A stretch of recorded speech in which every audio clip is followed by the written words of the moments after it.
Pak Pendeta, aduh Pak, sekarang saya kalau berdoa nggak ngerasain apa-apa.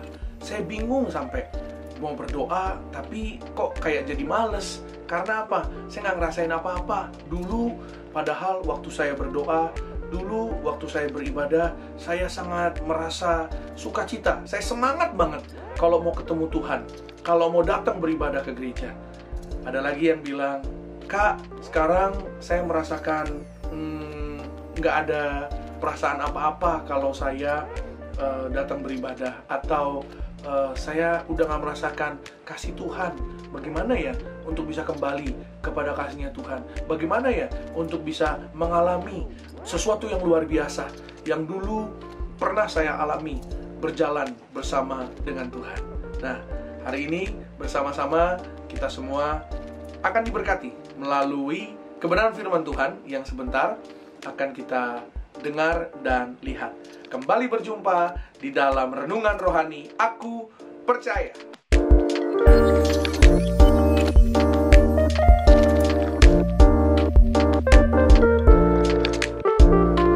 Shalom, apa kabar semuanya? Saya percaya kita semua ada di dalam berkat kasih dan anugerah pemeliharaan Tuhan.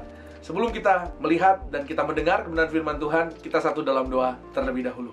Kami bersyukur, terima kasih Tuhan Yesus untuk kasih-Mu, untuk berkat-Mu. Kami mengucap syukur hari ini kami boleh kembali berjumpa dalam renungan rohani Aku Percaya. Kami percaya Tuhan, ada sesuatu yang Tuhan Yesus ingin sampaikan kepada kami. Urapi hamba-Mu Tuhan, dalam nama Yesus kami terima isi hati Tuhan.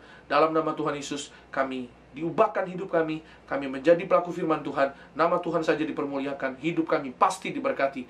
Dalam nama Yesus, haleluya, amin. Puji Tuhan, yuk sama-sama kita dengarkan firman Tuhan. Wahyu pasal kedua ayat 4 dan 5.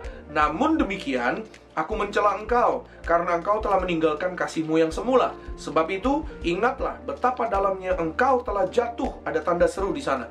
Bertobatlah dan lakukanlah lagi apa yang semula engkau lakukan. Jika tidak demikian, aku akan datang kepadamu, dan aku akan mengambil kaki dianmu dari tempatnya, jikalau engkau tidak bertobat. Haleluya. Saudara, firman Tuhan ini diberikan kepada jemaat di Efesus, ya. Wahyu pasal 2 ayatnya yang keempat dan kelima. Sedikit pengetahuan bagi kita semua bahwa di Wahyu pasal 2, Wahyu pasal 3, di sana ada banyak dibahas firman Tuhan, pesan dan nasihat kepada banyak jemaat Tuhan di gereja mula-mula. Ada 7 gereja mula-mula, dan salah satunya adalah jemaat di Efesus. Ada yang lain seperti Filipi, Smyrna, Laodikia, dan ada lagi yang lain. Ya, saudara bisa baca di Wahyu pasalnya kedua dan pasalnya ketiga. Hari ini kita lihat dan kita dengar, ya. Saya percaya bukan hanya buat jemaat di Efesus, di kota Efesus, tapi bagi kita semua hari ini yang mendengarkan kebenaran firman Tuhan ini. Kalau saudara dan saya hari ini kita merasakan hampa, merasakan mungkin sudah tawar hati, merasakan mungkin sudah tidak ada lagi semangat, ya, dalam apa? Dalam pelayanan, dalam melayani Tuhan. Saya sungguh diberkati dan saya sungguh terlalu percaya akan satu hal ini. Saudara, Tuhan janji kepada saudara dan saya bahwa kalau kita memelihara, menjaga, yaitu kasih dan kebaikan Tuhan dalam kehidupan kita, saya percaya Tuhan juga tidak pernah mau berhutang atas kehidupan kita. Tangannya Tuhan gak kurang panjang untuk memberkati kita. Telinganya gak kurang mendengar untuk mendengar seruan doa kita. Tapi apa yang menghalangi semuanya itu? Dosa. D-O-S-A, dosa. Ya, Alkitab katakan dalam Yesaya. Itu sebabnya Alkitab hari ini mengatakan buat saudara dan saya, bertobatlah, kembalilah kepada kasih-Mu yang semula. Ya, bertobatlah. Kalau tidak bertobat, mohon maaf, Tuhan yang bilang Tuhan akan ambil kaki dian, ya, dari hidup kita. Dan apa, saudara, apa yang terjadi? Bahwa kalau kita tidak bertobat, ya, saudara, hidup ini cuma 2 pilihannya, atas yaitu sorga, atau bawah. Ya, kita tahu lawannya sorga itu apa. Kalau tidak mau bertobat, saudara, saya mau sampaikan dengan kerendahan hati, dengan kasih Kristus, yuk, selama ada waktu, selama ada kesempatan, kembalilah pada kasih-Mu yang semula. Pak, Bu, kembali kasih mula-mula.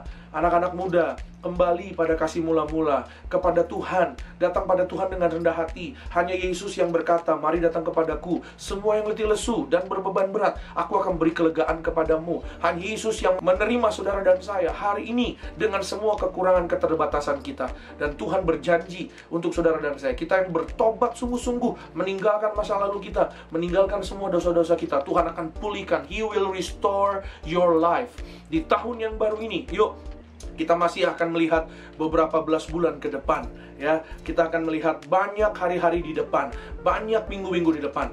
Sebelum kita mengarungi kehidupan ini, ya, melewati sepanjang tahun 22 ini, yuk, mari kita datang sama Tuhan dan minta Tuhan untuk merestore hidup kita, memulihkan, menyegarkan, memberi semangat yang baru kepada kita. Dan satu-satunya adalah apa? Untuk mengingat kasihnya Tuhan yang semula. Yuk, kembali lagi berdoa berlutut kepada Tuhan. Yuk, kembali lagi bersama-sama kita buat mesbah doa di dalam keluargamu, keluargaku, di tengah-tengah kamarmu. Datang berlutut kepada Tuhan, menyembah dan memuji Tuhan. Tuhan sangat senang ketika saudara dan saya menyembah Dia. Dan saya percaya, saudara, pujian penyembahan kita, ucapan syukur kita mengubahkan hidup saudara dan saya. Dan saya percaya bahwa ketika saudara dan saya memelihara kasih mula-mula, memelihara tubuh kita sebagai rumahnya Tuhan, Tuhan gak pernah berhutang atas hidup saudara dan saya. If you take care the house of the Lord will take care of your house. Haleluya. Kalau kita jaga rumahnya Tuhan, tubuh ini kan rumahnya Tuhan, bait Allah, maka Tuhan akan memelihara bisnismu, usahamu, keluargamu, masa mudamu, pekerjaanmu, pelayananmu, semua apa yang saudara dan saya hari ini rindukan, Tuhan akan sediakan, Tuhan akan pelihara. Hari ini tunggu apa lagi? Yuk kita kembali kepada kasih yang semula. Karena hanya kasih yang semula sanggup untuk memampukan saudara dan saya berjalan di tahun yang baru, menghadapi tantangan, menghadapi pergumulan permasalahan apapun itu. Kasih akan selalu menang. Cintanya Tuhan Yesus akan selalu menang, ganti saudara dan saya, tersedia buat saudara dan saya. Itu sebabnya cari Tuhan setiap waktu, menempel, mendekatlah kepada Tuhan, sehingga kita boleh mengalami kasih-Nya yang semula setiap hari. Dan saya percaya hidup kita pun pasti akan meluapkan kasih-Nya kepada orang-orang di sekitar kita. Haleluya. Jadilah kuat, jadilah setia, maju terus dalam Tuhan, tetaplah percaya. Shalom.